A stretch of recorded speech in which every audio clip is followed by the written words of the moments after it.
नमस्कार, आप देख रहे हैं आज तक। मैं हूं आपके साथ रोहित सरदाना। खबरदार की शुरुआत कर रहे हैं एक बड़ी खबर के साथ। महाराष्ट्र में मंत्री जितेंद्र आह्वाड कोरोना पॉजिटिव पाए गए हैं। जी हां, महाराष्ट्र की सरकार में मंत्री हैं जितेंद्र आह्वाड, वो कोरोना से संक्रमित हैं। आवास मंत्री का दायित्व जितेंद्र आह्वाड के पास है।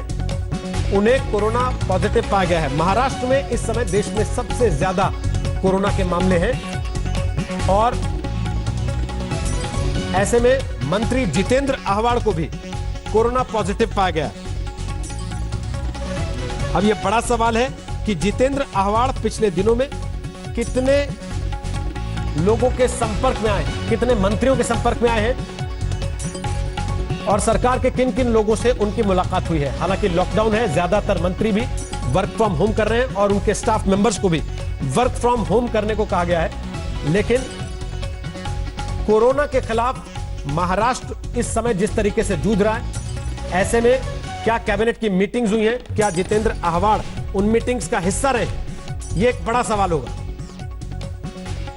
महाराष्ट्र में पिछले 24 घंटे में मरीजों की संख्या में सबसे ज्यादा इजाफा हुआ है और इस सब में महाराष्ट्र के मंत्री जितेंद्र आह्वाड भी कोरोना पॉजिटिव पाए गए।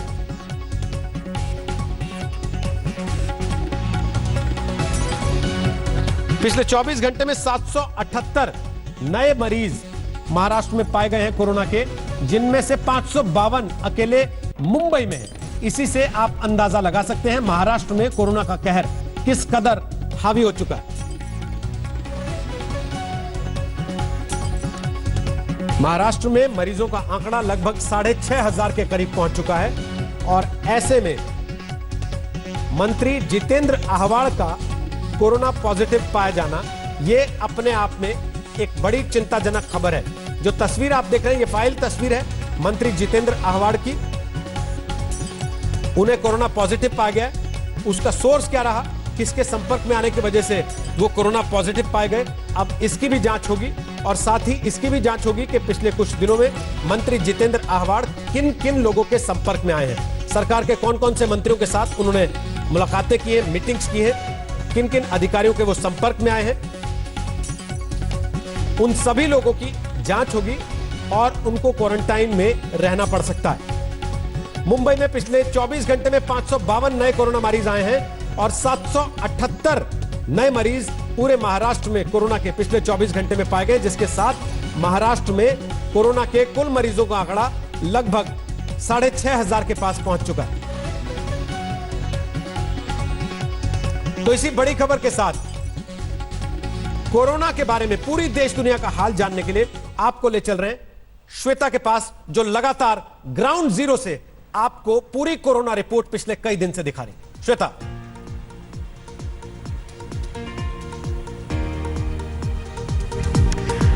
शुक्रिया रोहित। खबरदार में ये जो खबर आपने बताई वो चिंताजनक खबर की श्रेणी में हम रखते हैं, क्योंकि खबरदार में खबरों को देखने का जो लेंस है उसे हमने जरा अलग अलग बांट कर रखा है कि कौन सी अच्छी खबर है, कौन सी चिंताजनक खबर है और साथ ही कौन सी खबर है जो आपके काम की खबर है। तो आज अगले 1 घंटे में हम आपको ऐसी ही अलग अलग खबरें देंगे। सबसे पहले जो चिंता आपके मन में घर की हुई है वो ये कि 3 मई को लॉकडाउन खत्म हो जाएगा या फिर नहीं खत्म होने वाला है। क्या 3 मई से आगे लॉकडाउन बढ़ सकता है? ये चिंताजनक खबर सबके मन को सता रही है, क्योंकि प्रधानमंत्री नरेंद्र मोदी ने भले ही लॉकडाउन 2.0 के लिए जो समय दिया था, जो 3 मई तक का समय दिया था, उसमें एक अहम पड़ाव यह है कि 27 तारीख को यानी सोमवार को अलग अलग राज्यों की से उनके मुख्यमंत्रियों से उनकी बैठक है और उसके बाद देखना है कि लॉकडाउन को लेकर क्या फैसला लिया जाएगा। भारत को कितने दिन लॉकडाउन में रहना होगा, लॉकडाउन पर भारतीय राज्यों की राय क्या है। मंत्रियों से जरा हम लॉकडाउन फॉर्मूला भी सुनेंगे। भारत में कोरोना के केस 21,000 से पार जा चुके हैं। पर इस सब के बीच अच्छी खबर यह है कि भारत में कोरोना वायरस से जंग जीतने वाले मरीजों की संख्या 19.89% है, लगभग 20%। अच्छी खबर यह भी है कि ऐसे शहरी इलाके जो हॉटस्पॉट नहीं है वहां बिजली की दुकानें खुलेंगी, स्टेशनरी की दुकानें खुलेंगी। चिंताजनक खबर यह है कि दिल्ली में जहांगीरपुरी में एक ही गली में कोरोना के 46 मरीज मिल गए हैं। आपको बता दें कि दिल्ली में कुल 2,248 मामले आ चुके हैं अब तक। चिंताजनक खबर यह भी है कि गुजरात और खास तौर पर अहमदाबाद में संक्रमण तेजी से फैल रहा है। अहमदाबाद में 60 से अधिक लोग सब्जी वालों से संक्रमित हुए हैं। ऐसे में लोगों के मन में यह सवाल है कि सब्जी खरीदते हुए कोरोना से कैसे बचें? सब्जी को सैनिटाइज करने का सबसे अच्छा तरीका क्या है? गुजरात की महिलाओं ने इसका क्या तोड़ निकाला है और वैज्ञानिक सब्जियों को साफ करने पर क्या सलाह दे रहे हैं? ये आपके सरोकार की खबर है, इसे सुनिएगा जरूर। चिंताजनक खबर यह भी है कि वित्त मंत्रालय ने केंद्रीय कर्मचारियों को 1 जनवरी 2020 से मिलने वाले अतिरिक्त महंगाई भत्ते पर रोक लगा दी है। केंद्र सरकार के पेंशन भोगियों को भी अतिरिक्त महंगाई राहत भत्ते का भुगतान नहीं किया जाएगा। हालांकि मौजूदा दर पर महंगाई भत्ते का भुगतान होता रहेगा। इसका असर 1 करोड़ 10 लाख से अधिक केंद्रीय कर्मचारियों पर पड़ेगा। आपको याद दिला दें कि केंद्र सरकार ने केंद्रीय कर्मचारियों के लिए डियरनेस अलाउंस और डियरनेस रिलीफ को 4% बढ़ाया था। अब इसे रोकने से केंद्र सरकार के करीब 37,000 करोड़ रुपए बचेंगे, जो कोरोना काल में काम आ सकते हैं। अच्छी खबर यह भी कि नासा की एक स्टडी से यह पता चला है कि आजकल उत्तर भारत की हवा पिछले 20 साल में सबसे स्वच्छ है। वैसे इसके लिए किसी रिसर्च की जरूरत नहीं है, क्योंकि आप अपनी सांस के साथ हवा की स्वच्छता को महसूस कर रहे होंगे। और एक अच्छी खबर यह भी कि ब्रिटेन में सुपर वैक्सीन का ट्रायल आज से शुरू हो गया है। ट्रायल सफल होने पर यह टीका सितंबर तक सामने आ जाएगा।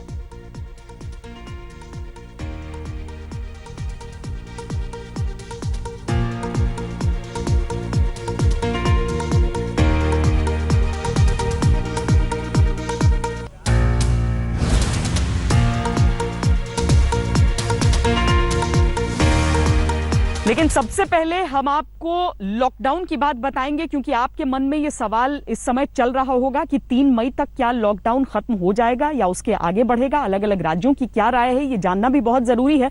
तो हमारे साथ राजस्थान के उप मुख्यमंत्री सचिन पायलट जुड़ रहे हैं और साथ में हमारे साथ हरियाणा के भी उप मुख्यमंत्री दुष्यंत चौटाला जुड़ रहे हैं। उन दोनों से हम बातचीत करें उससे पहले जरा आपको लॉकडाउन का हाल बताते हैं, क्योंकि 3 मई को लॉकडाउन खत्म होगा या नहीं, यह बहुत हद तक निर्भर करेगा सोमवार को जो प्रधानमंत्री नरेंद्र मोदी की बैठक होगी अलग अलग राज्यों के मुख्यमंत्रियों के साथ, कि राज्यों को अपना अपना फैसला लेने दें या फिर नेशनल लॉकडाउन इस तरीके से आगे बढ़े। इस सब के बीच कांग्रेस पार्टी ने भी आज बैठक की और उसके बाद यह कहा है कि हमारी तैयारियां पर्याप्त नहीं है लॉकडाउन खुलने के बाद आने वाले दिनों के लिए। आइए आपको पहले यह रिपोर्ट दिखा देते हैं।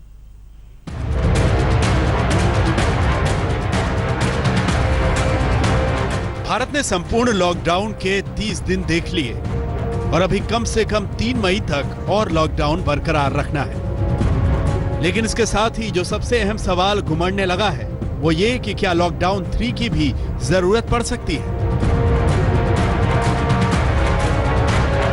क्या 3 मई के बाद लॉकडाउन बढ़ाना पड़ सकता है? इस सवाल का जवाब तलाशें उससे पहले लॉकडाउन के अब तक के नतीजों पर सरकार की राय जान लीजिए। आज लॉकडाउन के 1 महीने पूरे हुए।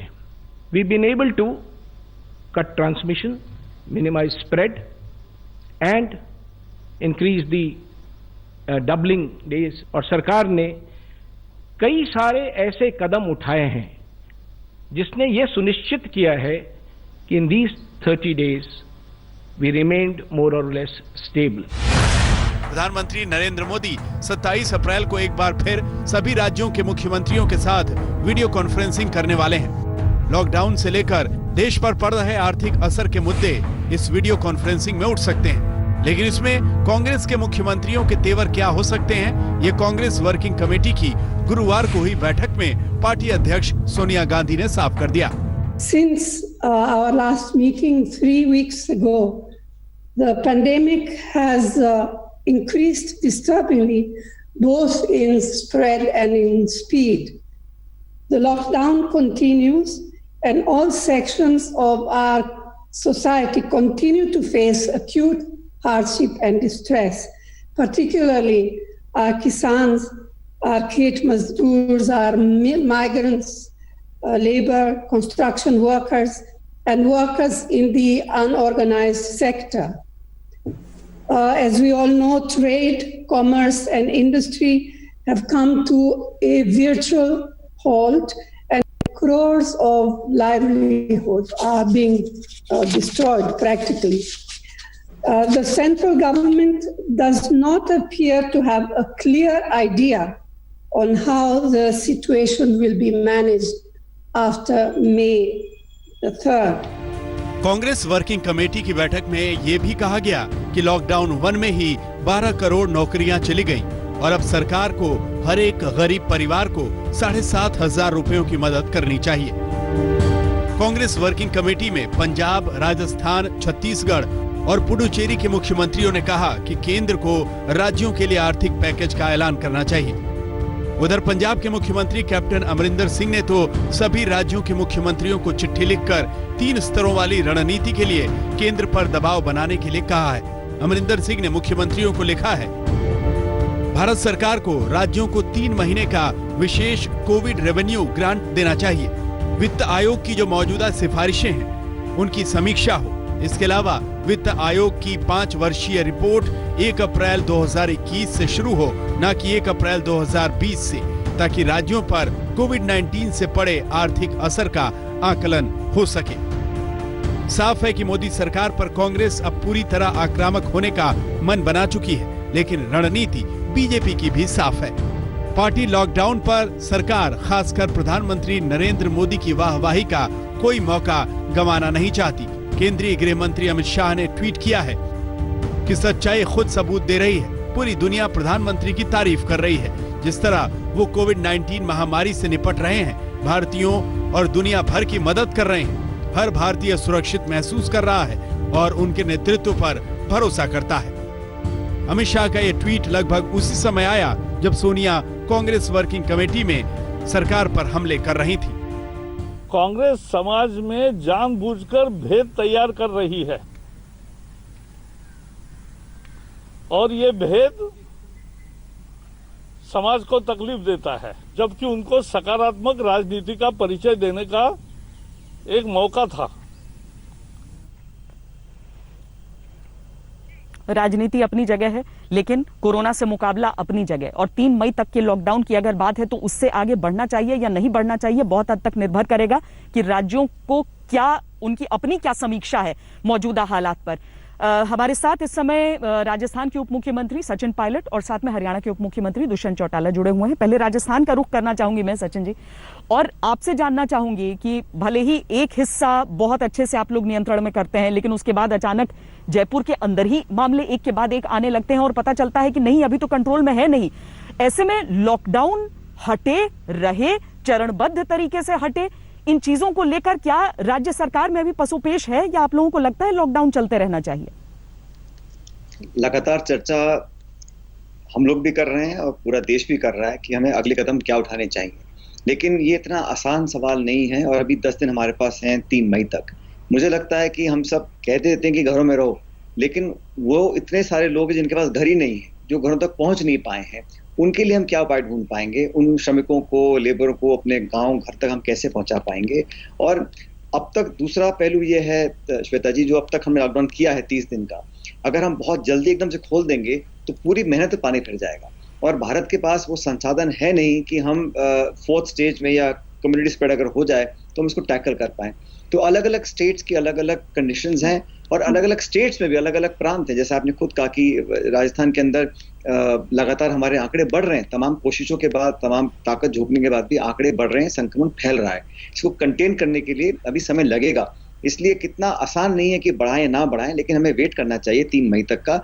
और जितने भी स्टेक होल्डर्स हैं, जो मेडिकल कम्युनिटी है, डॉक्टर्स हैं, स्टेट गवर्नमेंट्स हैं, उन सबसे चर्चा करने के बाद एक नीति बननी चाहिए और उसके तहत पहले से प्लानिंग करनी चाहिए। जो पहली बार लॉकडाउन हुआ था, वो सारे बॉर्डर सील करने पड़े थे, फिर बहुत अफरा तफरी मच गई थी। इसलिए सब स्टेक होल्डर से बात करने के बाद सोच समझकर, संभल कर कदम उठाना पड़ेगा। मैं जानता हूँ पीड़ा है, दुख है, परेशान है लोग, लेकिन बहुत जल्दी अगर लॉकडाउन को खोल दिया तो उससे हम लोगों का मूवमेंट रोक नहीं पाएंगे और फिर ये संक्रमण बहुत ज्यादा फैल जाएगा। हमें अमेरिका, इंग्लैंड, फ्रांस ने जो एक्सपीरियंस किए हैं, उन गलतियों को दोहराना नहीं है। ये हमें सोच समझ के कदम उठाना पड़ेगा 3 मई के बाद। जी, और हरियाणा दुष्यंत जी एक ऐसा राज्य है जहां पर भले ही उसका आकार उतना बड़ा न हो, उसकी आबादी का उस तरह का योगदान देश में न हो, लेकिन जब हम अर्थव्यवस्था की बात करते हैं तो हरियाणा एक बहुत बड़ा भार अपने कंधों पर उठाता है वहां पर मौजूद उद्योगों के कारण। अभी कुछ ढिलाई की बात हुई थी कि आप 25% स्टाफ के साथ काम चला सकते हैं थोड़ी, लेकिन कड़ाई काफी थी उस पर। हरियाणा को लेकर लॉकडाउन के संदर्भ में आप आगे का रास्ता कैसा देख रहे हैं? श्वेता जी, जहां लॉकडाउन की बात है, इंडस्ट्री को बैक टू लाइफ हमें लाने के लिए प्रयास ऑलरेडी सरकार ने अनेक करे हैं। आज का जो डाटा मेरे पास आया है उसके अंदर लगभग 17,000 एम्प्लॉयज़ को इन सेटू या फिर ऐसे एनवायरनमेंट में जहां पर किसी तरह का स्प्रेड ना हुआ हो, किसी तरह के केसेस ना आए हो, हमने अलाउ किया है, जो आज अपनी अपनी साइट्स पर काम कर रहे हैं। लगभग हमारे 2.25 लाख के आसपास लेबर ईंट भट्टों पर थी, उनको हमने परमिशन दी है कि वो अपने ऑपरेशंस को स्टार्ट करें। कंस्ट्रक्शन साइट जिसके अंदर 10 से ज़्यादा एम्प्लॉयज़ इन साइट हैं, उनको हमने परमिट किया है, जो रजिस्टर्ड है हमारे पास। इस तरीके से आज केंद्र सरकार का एक और नोटिफिकेशन आया जहां पर और अनेक चीज़ों को खोलने की प्राथमिकता दी जा रही है। मगर मैं आपके साथ एक चीज़ शेयर करना चाहूँगा कि हरियाणा में अब तक 270 केसेस पॉजिटिव आए थे, उसके अंदर 170 लोग रिकवर कर चुके, जो कि मैं मानता हूँ हमारी मेडिकल टीम की बहुत अच्छे प्रयास है। एक एक नागरिक ने लॉकडाउन का बड़ा पालन करने का काम किया। आज भी हमारे 5 ही ऐसे जिले हैं जो हॉट जोन में हैं। पिछले 48 घंटे में केवल मात्र 3 जिलों में नए केसेस सामने आए हैं। हमें हर नागरिक को ये समझाना पड़ेगा कि लॉकडाउन अपने आप में इस बीमारी को रोकने में, आज आपने दिल्ली के जहांगीरपुर की बात करी, वहाँ आप देखिए कि कैसे एक ही सर्कल के, एक ही गली के, जो सुनने में आया कि परिवार से जुड़े लोग थे, 46 लोग, इसका मतलब तो उस पूरी कम्युनिटी के अंदर ये वायरस स्प्रेड हो चुका है। जनता जागरूक है, आप लोगों के माध्यम से भी जनता बारी बारी इन चीज़ों को देख रही है, मगर लाइफ को बैक टू नॉर्मल लाना पड़ेगा, और लाना इसी लड़ाई के साथ पड़ेगा कि हम सोशल डिस्टेंसिंग को मेंटेन करें, अपनी वर्क साइट्स को सैनिटाइज करें, अपने हाथों को सैनिटाइज निरंतर धोते रहे, करते रहे, जिससे कहीं ना कहीं वायरस के स्प्रेड को हम रोक पाएंगे। जो गलती अमेरिका ने करी वो गलती हिंदुस्तान नहीं कर सकता। अमेरिका की आबादी से कई गुना ज़्यादा हमारी आबादी है, और अगर इस तरह का स्प्रेड हिंदुस्तान में हमें देखने को मिला, मैं सचिन जी की बात को बिल्कुल सेकंड करता हूं कि अगर 130 करोड़ लोगों के अंदर ये वायरस फैल जाता है तो फिर इसके लिए पूरी दुनिया की मेडिकल व्यवस्था भी अगर लग जाएगी तो बचाना बहुत मुश्किल हो जाएगा। आज ही चाइना का आंकड़ा आया है कि चाइना में सेकेंड वेव एक नए शहर में शुरू हो चुकी है, जो अपने आप खतरे की घंटी है। लोग समझदार है, और अगले 10 दिन मैं मानता हूं कि कठिन घड़ी है। उस कठिन घड़ी के अंदर एक एक हिंदुस्तान का नागरिक अगर मजबूती से कोरोना से लड़ेगा तो हम इससे हमारे हिंदुस्तान को बचा पाएंगे। वाकई यूं तो भारत जैसे बड़े देश में लॉकडाउन लागू कर दिया जाएगा, यही बहुत बड़ा अपना सवाल था। सबके मन में यह था कि क्या घोषणा तो हो गई है, लेकिन ये होगा कैसे, लेकिन आखिरकार हुआ। सचिन जी, मैंने देखा कि किस तरीके से राजस्थान में, जो कि आपका अपना मंत्रालय है, उसके तहत मनरेगा का काम भी दिया गया लोगों को, ताकि भले ही लॉकडाउन रहे लेकिन कम से कम जो लोग रोज कमा रहे हैं, रोज खा रहे हैं, उनके लिए कुछ व्यवस्था हो जाए। आपको लगता है कि अगर इस मियाद के आगे, जो कुल 40 दिन पूरे होंगे, उसके आगे अगर लंबे समय के लिए बढ़ाना भी हो अगर लॉकडाउन, तो क्या व्यवस्था होनी चाहिए? जो लोग अपने घरों से दूर हैं, जो मजदूर खासकर जो पैदल भी चलने को तैयार हो जाते हैं, क्या कोई ऐसी चीज है कि व्यवस्था की जा सके सोशल डिस्टेंसिंग को ध्यान में रखते हुए? सब कुछ संभव है श्वेता जी। अगर हम विदेशों से चार्टर्ड प्लेन में लोगों को वापस देश में ला सकते हैं, तो हमारे देश का नागरिक किसी एक राज्य में है और वहाँ ग्रीन जोन है, उसको किसी और राज्य के किसी और जिले में जाने, जो भी ग्रीन जोन है, तो वहां तो हम उनके लिए व्यवस्था कर सकते हैं ना। क्योंकि कितने दिनों, अच्छा जो व्यक्ति किसी और राज्य में है उसको जो सपोर्ट है, अगर वो गरीब भी है लेकिन अपने घर में जाएगा तो कम से कम क्वारंटीन वहां रख सकते हैं उसको 14 दिन के लिए। तो कुछ ना कुछ व्यवस्था बैठानी पड़ेगी। और हम लोग बार बार जैसे कह देते हैं कि ये लॉकडाउन से लोग बहुत परेशान हैं। कौन सबसे ज्यादा जो परेशान लोग हैं वो है जो दिन में दिहाड़ी करता है, ठेला लगाता है, रिक्शा खींचता है, रोज कमा के अपने बच्चों का पेट पालता है। उन लोगों के लिए हमें तो कोई उपाय ढूंढना पड़ेगा।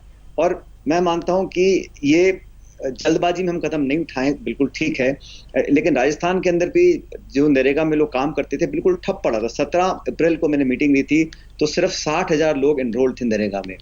आज 5 दिन के बाद 7 लाख लोग आ गए हैं, 7 लाख। तो लोग अब खेतों में काम कम हो रहा है तो लोग मजदूरी भी कर रहे हैं, लेकिन उनके हाथों में पैसा देंगे इकोनॉमी को दोबारा रिवाइव करने का, यही एक तरीका है। और मैं मानता हूं कि एक मॉडिफाइड, हमारे यहाँ पे जो लॉकडाउन चल रहा है वो मॉडिफाइड है। कुछ उद्योग जो ग्रामीण क्षेत्रों में वहां पे लोग काम चालू कर चुके हैं, कुछ दुकानें हम खोलने की परमिशन दे चुके हैं, तो धीरे धीरे परमिशन दे के, लेकिन कॉम्प्रोमाइज नहीं कर सकते हम कर्फ्यू और लॉकडाउन की सैंक्टिटी को। अगर हम कर्फ्यू लगाएं, लॉकडाउन करें और कोई इसको माने ना, तो फिर हम अपने आप खतरा मोल ले रहे हैं। ये तो हम सबको अपने भविष्य, अपने परिवार, अपने समाज की सुरक्षा और स्वास्थ्य को ध्यान में रखते हुए खुद ही निर्णय करना पड़ेगा। और आप बिल्कुल ठीक कह रही थी, इतने बड़े देश में लॉकडाउन करना कोई छोटी बात नहीं है। इस सब लोगों का योगदान है इसके अंदर, अलग अलग राजनीतिक पार्टियां, अलग अलग सरकारें, सब स्टेक होल्डर्स। और जितना ज्यादा हम इसको प्रचलित करेंगे, मैं समझता हूं उतनी कामयाबी मिल सकती है। हम टेस्टिंग अभी बहुत कम कर रहे हैं, अगर हम टेस्टिंग बढ़ाएंगे, फिर ट्रीट करेंगे, आइसोलेट करेंगे, यही लॉन्ग टर्म सोल्यूशन है। सिर्फ लॉकडाउन करने से सोल्यूशन आने वाला नहीं है। हम लोगों को वैक्सीन की वेट करनी पड़ेगी, लेकिन तब तक यह महामारी बनकर बहुत दूर तक ना फैल जाए, इसके लिए हम सब लोगों को जिम्मेदारी से कदम उठाने पड़ेंगे। उन मजदूरों का सवाल मैं दुष्यंत जी आपसे भी जोड़ना चाहती हूँ, क्योंकि हरियाणा भले ही हर क्षेत्र में सेना से लेके खेल तक हर जगह अव्वल नजर आता है, लेकिन मजदूरों की जब बात आती है तो देश के बाकी प्रदेशों के जो लोग हैं वो भी काम करने आते हैं। उनमें से कई हैं जो जिन्होंने पलायन की कोशिश की। क्या आप कह सकते हैं कि हरियाणा में जितने मजदूर थे, जितने आवश्यक होंगे आज दोबारा उन उद्योगों को शुरू करने के लिए, वो वहीं पर हैं? क्या कामकाज आप कोशिश करें कि दोबारा कम से कम अर्थव्यवस्था की गाड़ी को सही तरीके से शुरू किया जा सके, मैन्युफैक्चरिंग शुरू हो सके, तो वो आज की तारीख में 3 मई के आगे अगर वो छूट दी जाती है पूरी तरीके से उद्योगों को, तो वो हो सकेगा? श्वेता जी, बड़ा अच्छा और अहम सवाल है, क्योंकि आपने खुद देखा किस तरीके से बड़ी मात्रा के अंदर लेबर की माइग्रेशन हमें दिखी, और वो कोई पैसों के लालच में मूवमेंट नहीं थी, वो इमोशंस थे जो लोगों को अपने परिवार की ओर लेकर चल रहे थे। लोगों की 600, 700 किलोमीटर की पद यात्रा को आपने दिखाया। मगर आज के दिन भी हम ये मानते हैं कि जो लेबर है वो हमारी धरोहर है, और उन बिना हमारी इंडस्ट्रीज कामयाब नहीं होगी। आज हमने खुद 10,000 के आसपास लोगों को अलग अलग शेल्टर होम्स में रखा था, मगर अच्छी चीज देखने को आई कि निरंतर लोग अपनी वर्क लाइफ में वापस जाने लग गए। जिस तरीके से सेल्फ हेल्प ग्रुप्स थे रूरल इकोनॉमी के अंदर, महिलाओं को हमने प्रेरित किया, और हमने हमारी वीट परचेज के लिए फार्मर्स को, हमारे एम्प्लॉयज़ को मास्क मिल जाए, महिलाओं से कपड़े के मास्क बनवाकर सप्लाई करने का काम किया। उसी तरीके से जैसे मनरेगा की बात कर रहे थे आप, मनरेगा के अंदर हमने पशुओं के शेल्टर, जो काउ शेल्टर होते हैं, इस तरीके से मनरेगा एम्प्लॉयज़ को इन्वॉल्व किया कि अपने गाँव में वो इस तरह की एक्टिविटी शुरू करे कि वो व्यस्त रहे। और जो इंडस्ट्रियल लेबर है अधिकतम उन्हीं बड़े शहरों के अंदर रुकी हुई थी। और अच्छी चीज़ है जिस तरह का मैंने रिस्पांस लिया गुड़गांव की इंडस्ट्री का, लगभग तमाम इंडस्ट्री के पास आज के दिन भी 70-80% तक लेबर अपने अपने डिस्ट्रिक्ट हेडक्वार्टर्स में बैठी है।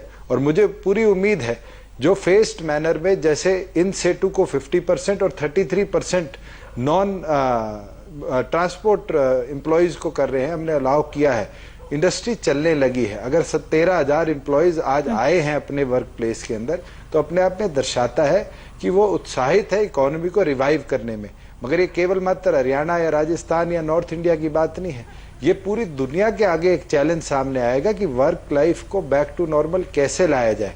और मुझे पूरी उम्मीद है कि 3 तारीख के बाद देश के अंदर जो ढील दी जाएगी, उसके अंदर कहीं ना कहीं वर्क लाइफ जो इंडस्ट्री की है उसको हम सामान्य ढंग से आगे ले जा पाएंगे। सचिन जी, बड़ा मुश्किल होता है जान और जहान का संतुलन, और प्रधानमंत्री ने भी अपनी तरफ से, जब पिछली बार मुख्यमंत्रियों के साथ बैठक हुई थी उसके बाद उन्होंने कहा था कि ये इस बैलेंस को बनाने में ही कोरोना के खिलाफ असली जंग हम जीत सकते हैं। अगर आपको सजेशन देने हो, आपको सुझाव देने हो कि देश दोबारा कैसे, चूंकि कम से कम तो सितंबर तक हमें वैक्सीन के इंतजार में रहना होगा, और वो भी अगर वो जो इस समय ट्रायल्स जो आज से शुरू हुए हैं वो सफल हो जाते हैं तो कम से कम सितंबर तक का समय निकालना होगा, तो उसमें किस तरह से बैलेंस बनना चाहिए? मुझे तो लगता है कि हमारा जीवन, हमारी जीवन शैली अब परिवर्तित हो गई है और परिवर्तित रहेगी एक लंबे समय तक। लेकिन सरकार चाहे किसी पार्टी की भी हो, जो आज सबसे वंचित है, सबसे गरीब तबका जो हमारे देश में है, हमें सबसे बड़ी प्रायोरिटी उनको रखना पड़ेगा। तो हमारे जो देश भर में अनाज के भंडार हैं वो हमें खोलने पड़ेंगे गरीबों के लिए, उन लोगों के लिए जो 2 जून की रोटी अपने आप नहीं खरीद सकते हैं, तो उपलब्ध नहीं करा सकते हैं, उनके खातों में पैसा डालना पड़ेगा।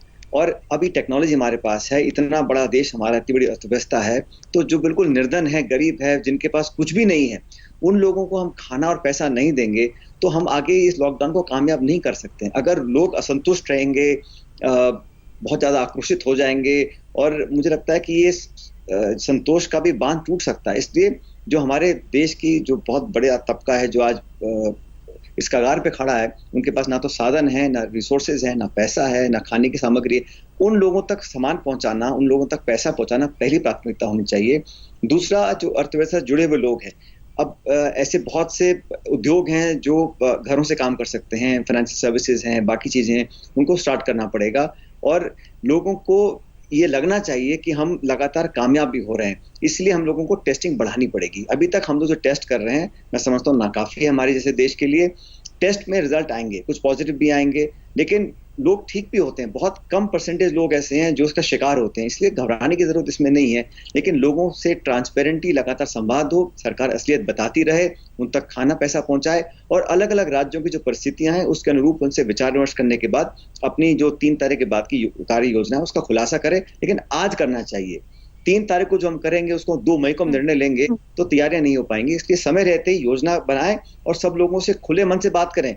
कौन टीएमसी है, कौन जेडी है, कौन कांग्रेस है, कौन भी, ये बात की बातें हैं। आज हमें जनता की फिक्र करनी है और नागरिक सुरक्षित कैसे रह सकते हैं। ये जो स्थान के जो हिंदुस्तान की जनता रहती है राज्यों के अंदर है ना, गांवों में, शहरों में, तो स्टेट्स टैकल कर रही है इस सारे कोरोना वायरस को, तो उनको ताकत, संसाधन, पैसा, मेडिकल इक्विपमेंट संतोषजनक तरीके से पहुंचाना चाहिए, बिना पक्षपात के, बिना भेदभाव के। हालांकि दुष्यंत जी, सरकार की तरफ से ये कहा गया है कि लोगों को पैसे ट्रांसफर किए गए हैं अलग अलग, चाहे किसान निधि योजना हो या बाकी के तहत किस तरीके से लोगों को ट्रांसफर किया गया। कई राज्यों से भी हमने सुना है कि उनकी तरफ से भी यह दावा है कि लोगों तक पैसे पहुंचाए गए हैं। पर यहाँ पर सवाल एक और बड़ा उठ रहा है, वो ये कि कटौतियां हो रही हैं केंद्रीय कर्मचारियों का। हमने देखा कि किस तरीके से उनको इसका सामना करना पड़ेगा। जो उद्योगपति हैं उनमें से कई अपनी तरफ से डोनेट कर रहे हैं, छोटे छोटे लोग वो अपनी तरफ से कर रहे हैं। लेकिन एक और चीज है, वो ये कि लोग ये नहीं समझ पा रहे हैं कि कब तक उनका ये बलिदान, कब तक उनका ये इंतजार, कब तक उनका ये धैर्य, कब तक। हम क्या समझें कि कल की तारीख में अगर उद्योग धंधे शुरू भी हो जाएं तो कम से कम उन लोगों को वर्क फ्रॉम होम ही तब तक करना चाहिए जिनका दफ्तर जाना अनिवार्य न हो। उन लोगों को तब तक अपने घरों में ही रहने की कोशिश करना चाहिए जिन्हें बाहर घूमने फिरने से कोई बहुत सकारात्मक फायदा नहीं हो रहा है। क्या पूरी तरीके से शैली जीवन की तब तक बदली रहेगी जब तक कोई वैक्सीन, कोई इलाज हमारे सामने न हो? राज्य सरकारों का क्या है इस पर सोचना? श्वेता जी, जैसे आपने बात रखी कि कब तक का जवाब तो मेरे ख्याल से आज के दिन किसी भी देश के पास नहीं है।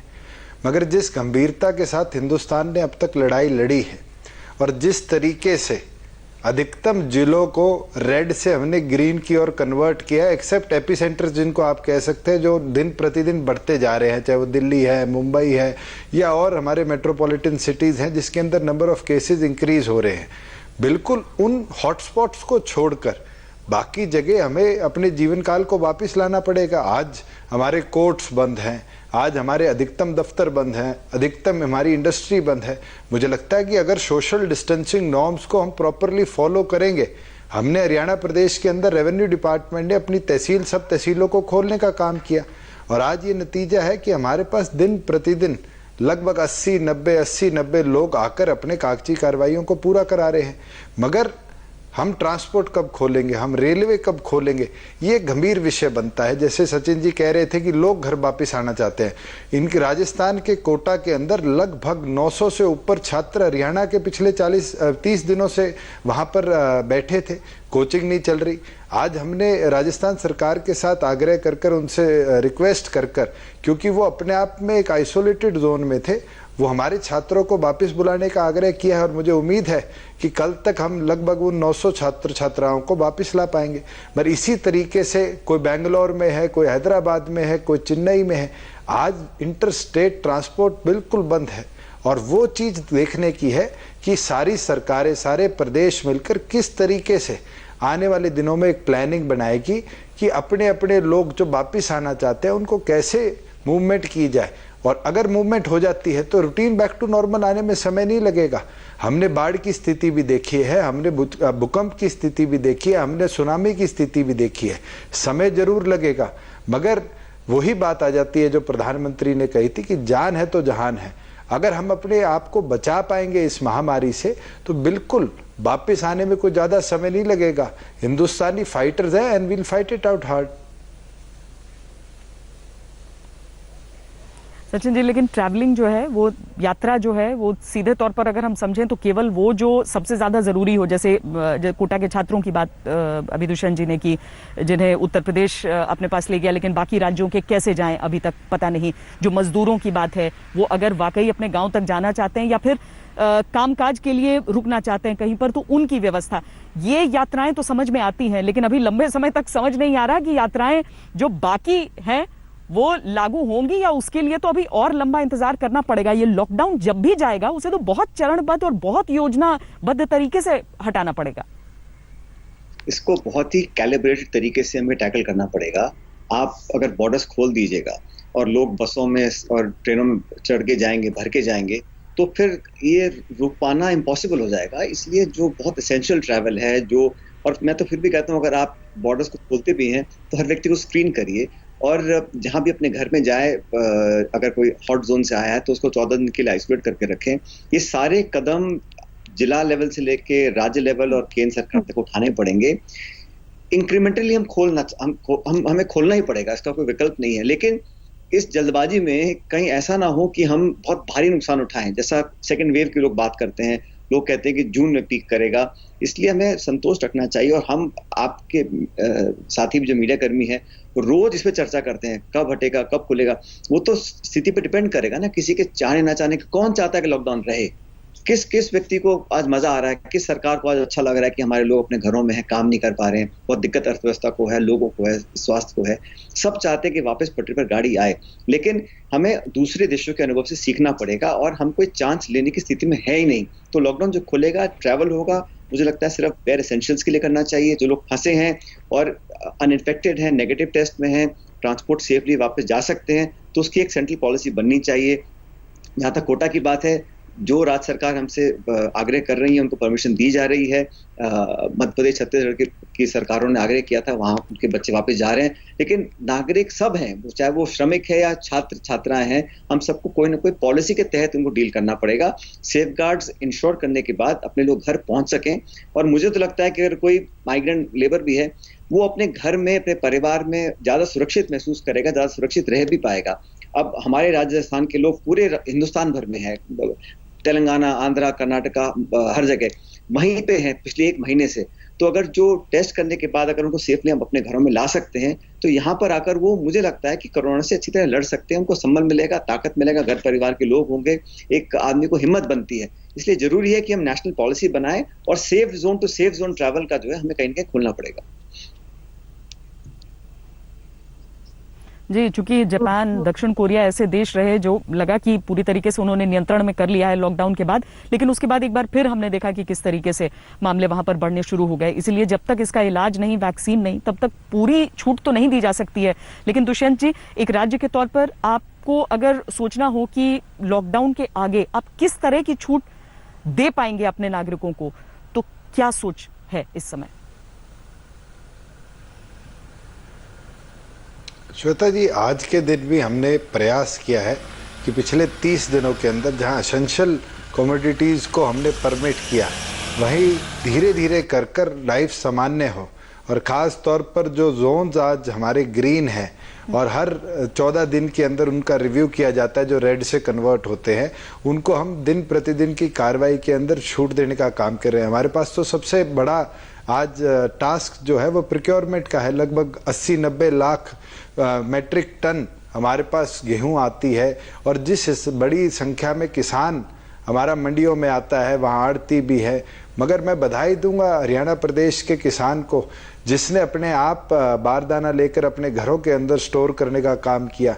जिस तरीके से हमने पिछली बार 477 मंडियां थी उसको बढ़ाकर आज लगभग 1500 के आसपास मंडियों पे पहुंचाया और आड़ती भाई भी जा जाकर रूरल एरियाज के अंदर प्रोक्योरमेंट कर रहे हैं।